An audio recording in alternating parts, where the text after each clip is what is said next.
Since childhood, I was raised in a family-oriented environment. The only thing I heard from my relatives, including close and blood relations, was the whole family together, and the soul is in place, and a tree is held by its roots, and a person by their family. They used quotes from great writers to resolve conflicts. Leo Tolstoy said, "The family relationships of a moral person are complex. For an immoral person, everything is smooth." Besides, who are we to argue with a genius? I lost my father and grandmother at a young age, but I never felt lonely. My mom and grandpa lived with me, and my uncles Seryoja and Aunt Vika visited almost every day. In addition, they had minor children. My mom's brother and sister lived near us in the center of St. Petersburg, in large old apartments. In addition, our 5-room apartment was identical. It had high, moldy ceilings, stucco molding, and huge windows overlooking the bustling city streets. The furniture was worn out from time, and the interior doors didn't close completely. We were like poor gentry with a lot of real estate and a constant lack of money. No one in my family worked, and if someone did, it was only to look good. They all lived on rental income from apartments. Additional housing was acquired from the surplus. One of the apartments was sold, and the money was divided among everyone when there was an urgent need. Our family also always had real estate in the Leningrad region. Yes, the whole garden. In addition, that ancient house, which is sacred. It's impossible to sell or rent it out. I still don't fully understand how my ancestors managed to save this lump on the bumps of the revolution and other disasters. I heard that 100 years ago the manor was officially taken away, and the document said that there was a sanatorium for people with tuberculosis. However, my relatives lived in it throughout the Soviet era, and one of them was the director of this sanatorium. Sometimes outsiders were placed in a separate wing and kept in terrible conditions that did not help them recover. The manor was returned to my relatives through the court after the collapse of the Soviet Union. Since then, only the Prokopovs, relatives on my mother's side, were allowed there. Another sanctuary of our family is our last name. Neither lords nor ladies can change it. When a family woman got married, everyone kept their own surnames, and the children had to become Prokopovs. If a man doesn't agree, let him go his own way. We are both Prokopovs, and my father is Snegiryov. He was not considered one of our own, but just a temporary guest. In addition, when he died, he was buried without tears. I feel sorry for his butt. This is about the manor. Only elderly family members lived there. They were taken there, as if they were being taken out of sight, like to a family nursing home. However, they were spoken of with deep respect and honor. They are our roots and our foundation. In addition, they visited them once a year on September 21st on the day of the autumn equinox. In addition, we called this holiday the All Feast. Subsequently, the whole family gathered at the manor to eat with the elderly. I didn't understand how different our family was from others in childhood. The children at school were surprised by my story about these traditions. I just followed others, not understanding their depth. Every year on the eve of the All Feast, a festive atmosphere began in our house. Mom, uncle, aunt, and grandpa were constantly getting ready, gathering and talking about the upcoming visit to the manor. The day before the meeting, we arrived at the old stone hulk and spent the night there. Then we gathered in a dark dining room and ate in the company of the elderly, and then we went home. I was unhappy with the event. I remember how it was always cold and gloomy at the manor. Gloomy old people gathered at the table. We didn't have any conversations while eating a bland, tasteless dish. Wrinkled, annoying faces looked at me. For every question or complaint, my relatives shushed me. I remember how I started to be stubborn when I was 5 years old, feeling that I had a choice. He fell to the floor and went into hysterics. I didn't want to attend the boring All Feast. My mom didn't know what to do with me. At that moment, Uncle Seryoja came to us, who in his typical baronial manner asked, "My sister, is everything ready for our trip?" My mom complained, "Everything is ready, only Pavlik is being stubborn, he doesn't want to go." I assumed that they would now unite against me, give me a good beating, and force them to get together. But suddenly my uncle said, "Then let him not go." My mom was so surprised. Uncle Seryoja calmed her down, saying, "Everything has its time. Remember how we didn't like to visit our manor. Why use violence? He will also be able to understand the value of our traditions. You can't get away from your family. We, like the branches of a tree, grow in different directions, but our roots are always one." On the same day, my mom took me to her friend, who was asked to follow me while they went on family business. I was thrilled. After all, I didn't have to go to this backwater. Since then, to avoid the general feast, I had to put on a concert every year. In the end, they even started asking me if I wanted to join now. Of course, I had no desires. Grandpa passed away when I was 12 years old. I remember how he told his mother that he could no longer sleep in our apartment. Thus, it was time to rest. This meant it was time to move to the manor to live with other elderly people. We saw him off as a whole family. Mom, uncle, aunt, and their children collected Grandpa's things, packed them in bales, and put them in the car. Grandpa was told to see you at the all-feast. While Uncle Seryoja was driving the Volga and waiting for the old man's farewell, he continued to stand, looking at us and at the autumn courtyard, as if it was for the last time. "Pavlik, go hug Grandpa goodbye," my mom said, gently pushing me on the shoulder. Finally, the old man got into the back seat, and the car slowly drove away into the arch. "And Grandpa will never live with us again?" I asked my mom. "No, now the manor is his home," she replied. "When the time comes, I will move there, and so will you." I even wanted to be harmful, saying, "I don't want to go there, Mom, it's bad there." Years passed. Since I successfully avoided the September meetings, I haven't seen him since. I sometimes wanted to visit the manor, but then my relatives would immediately take on some of the responsibility. And so the day came when it was no longer possible to refuse. "Pavlik, you know that the family feast is coming soon?" my mom asked, entering my room last September. I replied, "I know, Mom, I need help." "We have consulted with your uncle and aunt and decided that it is time for you to get involved in traditions," she said. I asked tensely, "Do I have to go with you?" "No," my mom said. "It's best if you handle it yourself. This year you will hold all the feasts and then we will join and help you. I have to organize everything." I was shocked by this. Mom nodded. "Yes, Pavlik, you are going to organize lunch for the whole family." I was the first to express my thoughts on the tradition, saying, "Mom, tell me honestly, what's the point of gathering at the same table once a year on the same date? Couldn't you just come to the elderly when you have time, give them something, have a cup of tea and leave, as all normal people do?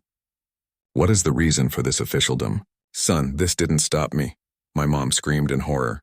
"Mom, I really don't understand this." I asked, "Who came up with such a holiday as the all-feast at all? I've never heard of such a holiday before." She clearly said that every feast is a tradition that has existed for many years. I sighed heavily, realizing that there was nothing else left. "Don't pout and don't contradict me," my mom asked. "I just asked." I lost all my mood. She repeated, "This year you lead all the feast." I immediately agreed. "Good afternoon, Mom, what should I do?" "Go to the manor in Kanuntadi, spend the night there, the next day prepare lunch for the whole family," my mother explained. "And can I order food?" I asked. And again my mom got angry. "You're at it again?" I tried to justify myself, saying, "No, Mom, I just thought I might poison my relatives with my cooking." "You won't get poisoned," she replied. "The food at all feasts is simple. You will see Grandpa and other family members. You probably don't remember anyone." I was right. Grandpa and I haven't seen each other for 7 years. Fortunately, he is still alive and we will be able to meet. On September 20th, my uncle handed me his brand new Chinese car. Its trunk was full of groceries. I was surrounded by people who came out to see me off as if it were an initiation rite. "Well, come on, Pavlik, have a good trip," said Aunt Vika. Uncle Seryoja asked me not to disgrace us. For the first time, I drove alone. It took a long time to get there. I didn't get to the manor until 4 p.m. because the navigator got lost on the neglected roads. I remember it being almost as huge. The land was wild and overgrown, the garden was neglected, and the house had not been renovated for a very long time. The columns were unstable and the darkened bricks were broken in places. A murky layer of dust covered the windows. The glass was covered with opaque curtains, as if the inhabitants were afraid of the light. "Is anyone home?" I asked, climbing the porch and knocking on the oak door. I didn't get an answer. I was forced to open it with my own keys. I walked inside, and it was like an abandoned building. It was all darkness. In places, the ceiling had collapsed, leaving blackened beams. A portrait hung on the far wall, its face barely distinguishable under a layer of dirt. The fireplace of dark stone gaped with a black maw. There were pieces of plaster and a stale carpet on the floor. An old chair with torn upholstery stood against one wall, and a heavy wooden chest stood against the other. I shouted loudly into the void, "Owners, Prokopovs!" "Be quiet," I went in without shoes. How can you take off your shoes in such dirt? He went into the rooms. There is an empty space in one and not in the other. In the third room, an old woman was lying on a sagging sofa. Her face looked as if dry skin had been cut out of it. Her lips were thin, and her eyes were sunken like two small burnout light bulbs in an old garland. Gray hair stretched only at the temples and a bald spot shone on the crown. She was wearing an old faded dress. Her hands with gnarled fingers lay on her knees. Her gaze was directed at herself. This woman looked like a ghost. "Good afternoon," I said with a slightly trembling voice. "Hello," she replied 5 minutes later. I introduced myself as Pavlik. "And my name is Marfia Efimovna," the woman replied. As if she was afraid of crumbling, she spoke without moving or blinking. I said that I was very happy and reminded her that we were relatives. "Whose son are you?" the old woman asked in a whisper. I answered, "Irina Mikhailovna's." "Do you remember her?" he asked. "She is my son's youngest daughter," the grandmother replied. I thought that this old woman was unlikely to be my grandfather's own mother, and said, "No, you probably made a mistake."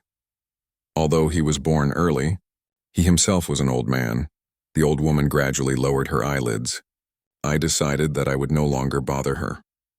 I decided to inspect the additional rooms. Behind the next door, the same emaciated old man sat, bald and emaciated to such an extent that only his ears remained, in a dusty jacket. I said hello. In addition, he didn't even look back at me. Okay. I looked into another room. 3 old people, 2 women and 1 man sat on one bed in the dark. They are all dull, faded, exactly and erased. I said to them, "Good afternoon." And they are silent. What is this? I went out and walked along the uneven corridor looking at the photos in the frames. These photos were so old that the faces on them were invisible. Everyone disappeared. There are webs everywhere. I was led through the corridor to a large kitchen full of dirty pots and plates. An old man in a yellowed shirt was sitting on a chair nearby. "Grandpa, is that you?" I asked, and he got old. The whole face was covered with wrinkles. There were no eyebrows or any remaining hair on his head. "Hello, Pavlik," he shouted. Finally, he arrived. He didn't smile or rush to hug. "Yes," I replied. "It's about time," Grandpa said with a reproach, saying, "I will host all the feasts this year." I changed the subject to avoid notations. "How are you here?" he asked. "Everything is calm, I'm just dying of dust," Grandpa said and coughed to confirm it. "It will pass, it will pass." We didn't say anything. Grandpa sat quietly. It was terribly uncomfortable. "There are only old people in the manor, how do you manage here?" I asked. Not expecting an answer, the uncle asked, "What will happen to us?" I suggested, "Uncle, maybe I should clean up a little here." I really wanted to help them. "I see cobwebs." "There's no need to raise dust here," the old man replied, "and they don't catch flies without touching spiders." He got up uncertainly and tore himself away from the chair with effort. His right shoulder stuck up and his left shoulder leaned down. He got so old. "Well, at least tell me how you've lived all these years," I said, approaching. "Don't arrange a riot here," Grandpa said, shaking his head. "No need to chat aimlessly. Settle into your room and rest. Unbelievable, friendly relatives. Yes, we are also good." The old people were sent to a cold almshouse to live out their remaining years. My grandpa led me to a small room which had only an iron bed and a shabby table, looking like something out of a museum. I had to spend the night there under a wooden blanket and on a skinny pillow with sticking feathers. This is a terrible housing. It's not a manor, it's just a name. I opened the curtains and let the light into the gray interior. Such dirty windows made it difficult to see the landscapes. I lay on the bed for almost an hour and a half watching a movie, although the phone barely caught the signal. During this time, there was no one in the house, as if there was no one. There were many elderly people in the rooms, and they all remained calm. The film ended. It was dark outside the window. I got up from the bed and looked at the walls with my phone. This is a switch, but it doesn't work. For what reason did my grandpa settle me in a room with a faulty lamp? When I went out into the corridor, I found that it was dark everywhere. No electricity was turned on in any of the rooms. Relatives, no one answered my voice. I went out, turned on the phone flashlight, and walked along the creaky floor. Does anyone here hear me? Suddenly, a tall old woman appeared in front of me, dressed in a lace dress that looked like yellowed tulle. She covered her head with the same lace scarf. Her eyes were so light as if she were blind. I was in shock. This old woman appeared from the depths like a vision. "Good evening," I said hello. "What's wrong with the electricity here?" Go away from my eyes, young man. Go into your cell, the old woman hissed, barely opening her mouth. She passed me along the wall and disappeared up the stairs into the darkness. My hair stood on end because this place looks like a haunted house. And what if it really is? I looked into the room of the old woman, Marfia Efimovna. She continued to sit on the couch. Grandma, why are you here in the dark? I asked. Why is there no light? There will be a day, there will be light, she replied faintly. Someone's cold hand grabbed my shoulder. Frightened, I almost jumped. Pavlik, why are you bothering your mother? My grandfather Misha asked. Grandpa, why is it so dark? I asked, catching my breath. What about the light? Grandpa asked. There is no electricity in the manor. Why? I looked questioningly. We don't need it here, he grumbled at me. Take a candle and stay in your room if necessary. Don't bother the elderly, I asked. Where is the toilet here? Grandpa pointed his finger into the darkness of the corridor. I was surprised. Do you also go outside in winter? As if he had been hit with a stick, the old man looked at me. I asked, and is the water only in the well? The old man turned around and stomped away. Oh, you've gone wild, Grandpa, I sighed. The night passed without noise. No one snored, talked, or entered my room. However, I didn't sleep well. The atmosphere in this manor is too disturbing. When I woke up in the morning, I thought that I should quickly get down to business, quickly finish all the feasts and return to the city. I felt bad among these old people, and they weren't especially happy with me. I drew 3 buckets of water from the well outside and carried the groceries from the car. I saw 3 figures when I passed the open door. Yesterday, these old people were sitting on the same bed. They were dressed and frozen in their previous positions. Good morning, I asked. Have you been awake for a long time? The 2 old women didn't say a word. They didn't hear anything. In addition, the only one who opened his mouth was a bald old man. In addition, I was shaking from a terrible assumption. They sat like that all night. Who are they? Are they really ghosts? Grandpa Misha appeared again and began to scold me. What are you doing, like a small child? Go to the kitchen and cook for everyone. No one lies down here, no one slept, I replied, looking him in the eyes. Yes, Grandpa only got angry. Didn't Irishka tell you anything? You're a stranger in your own family and you don't know anything about us. What was she supposed to tell me? I couldn't understand. Go cook for everyone, the old man said, pushing me on the shoulder. Everyone is waiting for lunch. In addition, I went to the kitchen, tore the cobwebs from the large pots, and began to light the wood-burning stove. Yes, it's best to do it quickly. Pearl barley porridge with meat and lentil soup had to be prepared. For every all-feast, relatives received this swill. My grandpa stood nearby and grumbled, the only son of a mother and so clumsy, while I was fussing in the kitchen. I replied, not yet. What about your wife? No. You'll live like that. I didn't dare to shout, so I justified myself. I'm only 19. The old man asked, so what? He was a man from the past. He was forced to explain, it's too early to get married. It's better to do it later, but for the rest of your life. He stated that everyone here is a widow. Although marriages are not preserved, the future of the offspring should be taken into account. The words he said sounded in my head, widows and widowers. Why? Suddenly, another old man, whom I had not seen before, looked into the kitchen. I smelled a warm brew. The dent on his forehead immediately attracted my attention. It was deep and had a black hole. It's amazing how he could withstand such an injury. Handsome young man, don't hurt yourself, Grandpa said, looking at me. After that, he left the kitchen. What's wrong with him? I asked Grandpa Misha, touching his forehead. My old man replied, this is Fyodor Kuzmich, my mother's brother. His head was wounded in the finish. You don't even know our stories, I quietly repeated. In the finish. What does that mean? Some kind of absurdity. I went to the basement after my mom. We went down a wooden staircase. There were also rooms downstairs. In them were beds on which thin, wrinkled people lay doomed. They were more like mummies than old people. When my mom went into these rooms, she lit candles and gave these poor people the lentil soup she made from a ladle. We move the old people to the basement when they are completely tired. They lie here because they can no longer sit, my mom explained. I also lit candles and brought the ladle to the dry lips of the empty-eyed mummies, helping her. In addition, they drank, breathed, and continued to exist. This day was the most terrible day of my life. When I learned about the family curse, I would have preferred to completely forget about it and not remember it. I would have liked for this to have been just a nightmare. However, almost a year has passed. Mom, uncle, and aunt once again discussed the all feast. When it comes to family, we will soon go to the manor again.